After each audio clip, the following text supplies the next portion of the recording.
astro pop Michael Jackson é internado depois de uma parada cardíaca. E o mundo inteiro volta as atenções para um hospital de Los Angeles. Alguns dos jornais mais importantes dos Estados Unidos afirmam que ele está morto. O hospital e a família não confirmam oficialmente. To Jackson's death. What do you have for us? Oh, well, you know, Michael Jackson's death sent a flood of Twitters on the website Twitter. It's the social networking site, and it's been really flooded with all sorts of reactions to the news. Initially of his hospitalization, and then after that, when the news broke that he was indeed dead, it was confirmed. There was absolutely a flood of emails. In fact, it was so flooded that Twitter actually froze for a while. It was very difficult to get on the site for a couple of hours, and even if you did manage to get on, there were frequent crashes and freezes. In fact, there are some new media experts who say that the news of Michael Jackson's death generated 3 times as many Twitter posts than the Iran election or even the swine flu outbreak. On June 25, 2009, Michael Jackson died while in his bed. The news spread quickly online, causing websites to slow down and crash from user overload. The impact of his death was amplified by social media. 10 years ago, we would have learned of his death via TV or friend or co-worker, but now our knowledge was immediate.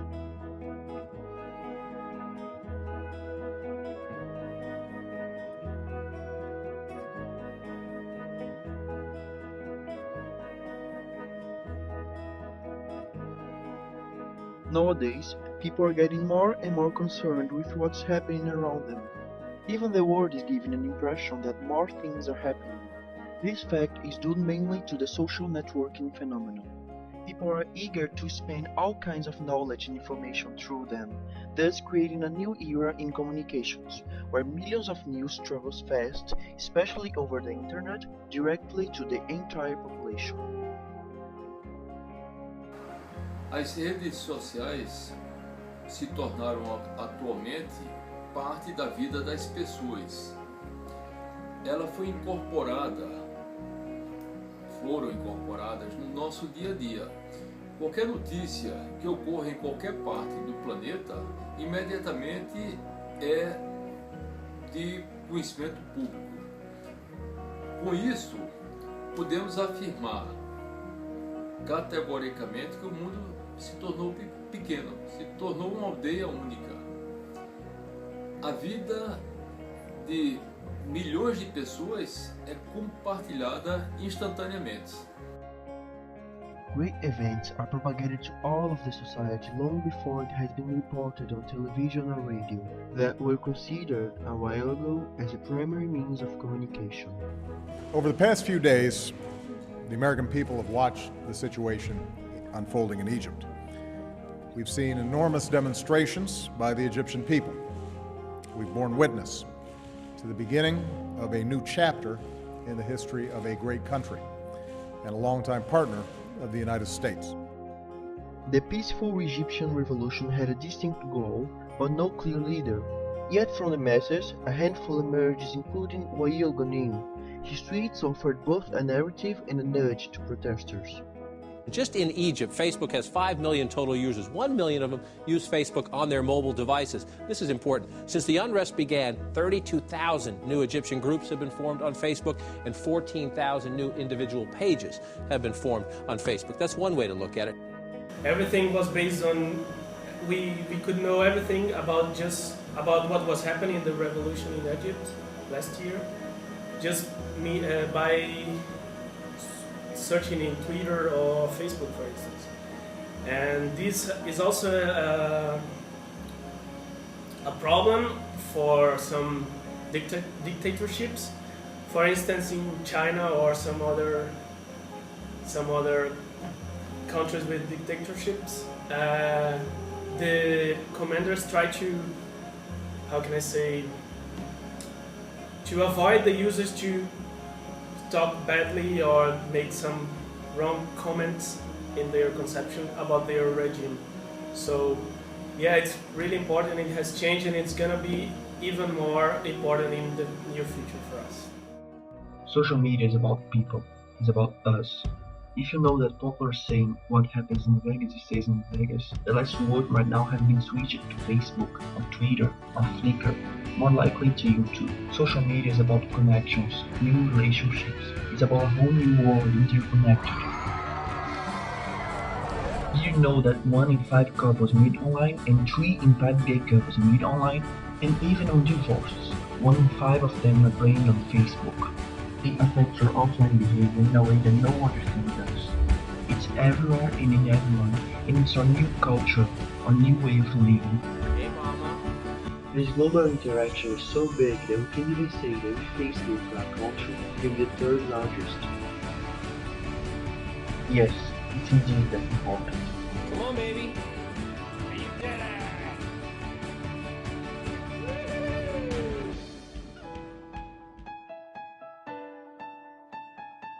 So, the good part of the social networks is that everybody can produce content. It's very interesting that, some years ago we needed news company and TV companies and this kind of stuff to get information and to send information. Now everybody can create information, everybody can share information. That's good, but also that has a bad part, that you cannot be sure of what information you can trust and what information you cannot trust. For example, there was an event that happened here in Recife last year, that a fake information was sent about a massive flooding that did not exist, and all the schools and universities and all the public places closed the doors. Everybody went home, but there was nothing actually happening. But also there is this bad thing that wrong news can be shared, but also really important news or really meaningful news also can be shared on the social networks. Like, for example, when Michael Jackson died, something that would take some time to be shown in the news and all the media, everybody could see right a few minutes after it on Facebook, Twitter, and all the social networks. So it's a very important vehicle of communication. It's a very important method of communication. It has some dangerous parts that you cannot be sure what you can trust and what you cannot trust. But it's very important and it's very helpful for the overall community of the 21st century. Bom, essa questão de redes sociais, talvez venha a ser a contribuição mais revolucionária da internet, né? Mas assim, na verdade, eu acho muito interessante falar de redes sociais, porque a sociedade sempre foi uma rede, né? Uma rede de indivíduos, rede de empresas. Então é interessante porque o paradigma de rede fica bem natural para todo mundo conversar sobre o paradigma de rede, quer dizer, as pessoas saberem que nós estamos interconectados e estamos todos imersos num complexo gigantesco, sobre o qual a gente não tem realmente controle. Imagine que as redes sociais vão contribuir para essa, vamos dizer assim, talvez ajudar a enfrentar os lados ditos negativos da globalização, né? E a dificuldade hoje é que a gente está mudando. Eu espero que as redes sociais venham para ficar como uma prática que dure algumas gerações, para poder virar cultura de fato. Eu vejo como uma oportunidade assim que a tecnologia propiciou, até quase como tudo, né, não foi planejado, né, que isso aqui é uma coisa muito natural mesmo, assim, uma coisa que nós não temos controle, né? Por isso é como uma espécie, como uma grama que cresce no seu quintal, você queira ou não, está rolando aí, você queira ou não, as pessoas vão se conectar, vão colocar figurinhas, e isso é natural, social, natureza, então, viva! The average internet user is connected to a network of 120 other users. 30% of their communication is about brands and products. On average, 7% of them like, retweet, and share this communication to their own network of 120 other users. That's equal 960 users. and 7% of them like, retweet, and share again, reaching 8,040 users, of whom 663 share with another 120 each, reaching 67,560 users. 4,729 will share with another 120 each, reaching 567,489 users, totaling 644,160 people reached in just 6 clicks. That's how fast news can spread online.